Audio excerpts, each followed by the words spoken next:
Are 12-volt electric coolers and refrigerators worth it? Let's talk about it.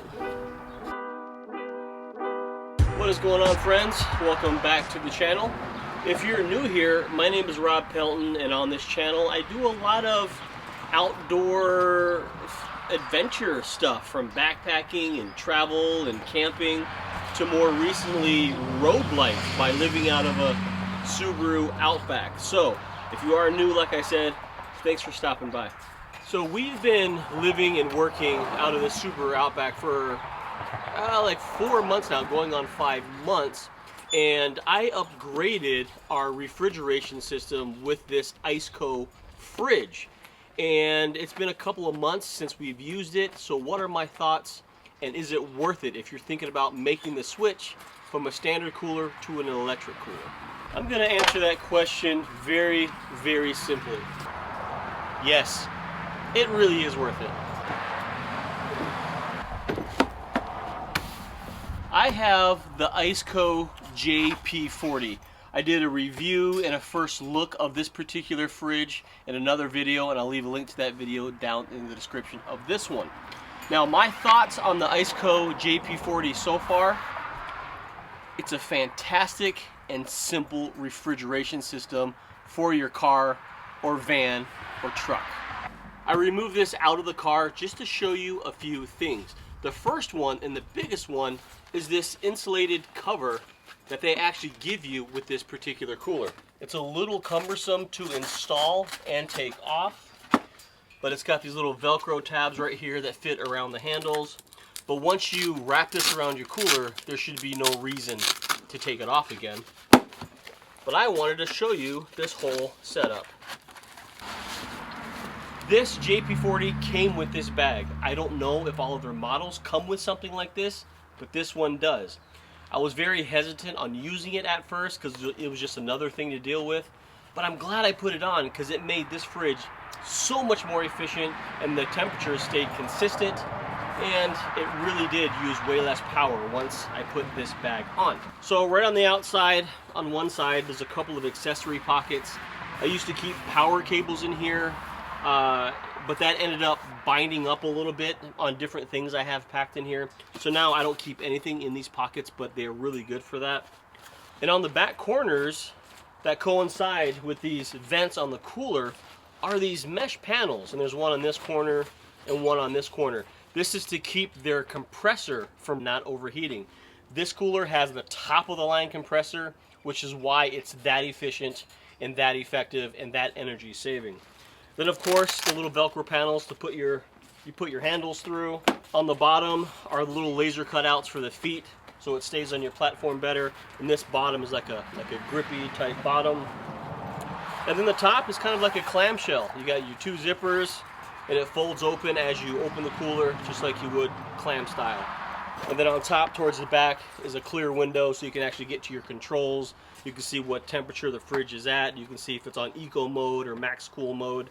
So this bag is really worth keeping on this cooler. Let's have a look inside. You have your main refrigerator compartment here, and this will go down to 0 degrees, so this can act as a deep freezer. It's got a separate compartment here of things that are staying a little bit warmer. You can keep your butters and your mustards and things like that. But then here are the things you absolutely need cold. And we have been using this little basket, including the little divider, because it really, really does help when you're dividing drinks and then cheeses and fruits and things like that. And when we're staying at a house like we are right now, or a hotel, I'm not going to bring this whole cooler inside. I can just take this whole basket out and then just bring it inside with me and put it in whatever refrigerator that is in the facility that I'm staying in. I would say all in all, this particular fridge, it's been great. It's actually changed our life on the road. It's made everything easier because now we can buy foods and not worrying about them spoiling. We can buy lunch meat, steaks, chicken, hummus, egg salad, all these kinds of things, and keep it in here like you would a normal fridge. Now, that's something that you couldn't do as easy with a regular cooler. So a 12-volt fridge like this, absolutely worth it. I want to show you the back of this cooler. You have a couple of different inputs here. You have your regular AC input. This is what you would plug into like a wall outlet.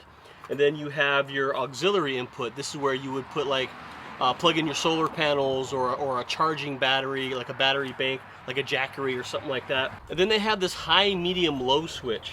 And honestly, I don't even know what that does. The biggest thing I wanted to show you is how we keep this fridge running. Because once you plug this into your car and you turn your car off, most of those cigarette lighters, those 12-volt adapters, they turn off with the car, which means the fridge has no power. So how do we keep the fridge on when the car is off?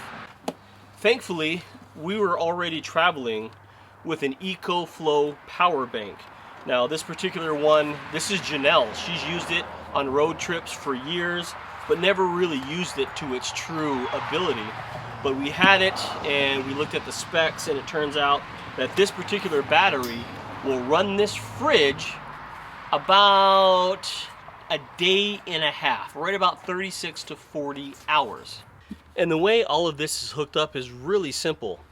In the Subaru Outbacks, especially the newer models, they have a 12-volt socket right in the trunk. It's right there. I'll give a close-up of it so you can see it.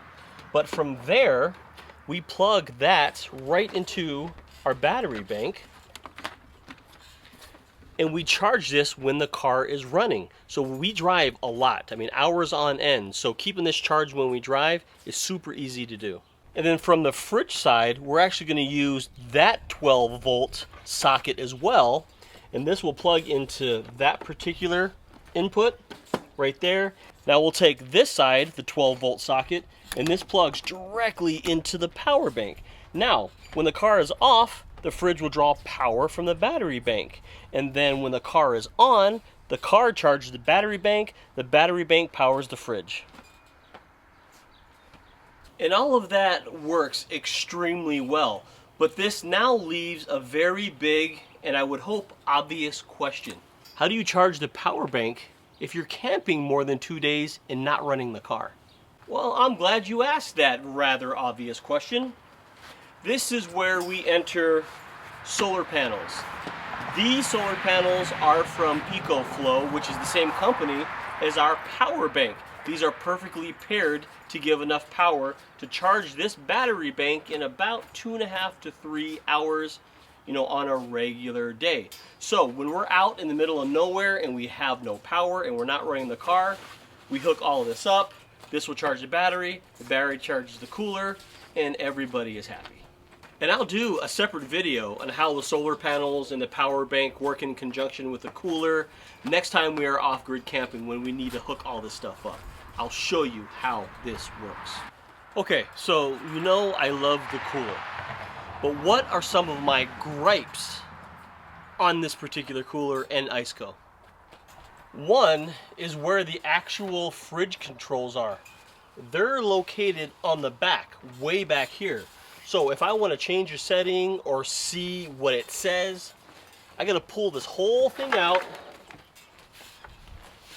and then I could look. Normally that shouldn't be a problem, but keep in mind, we live out of this thing, so every inch is used. For instance, that's where the solar panels live. I don't want to take that out every single time I just want to read a screen. I would love it if the controls were right up front or even on the top, on the side. It's accessible, it's easy to read, and it's just a better design in my opinion. Another little gripe about the fridge itself is when you lift the lid, there's no locking mechanism. Now I understand that the lid can pivot back further, but I'm limited on how I can do this. It'd be nice if there was a little latch to keep this from hitting my knuckles. Now sometimes I can get it to stay,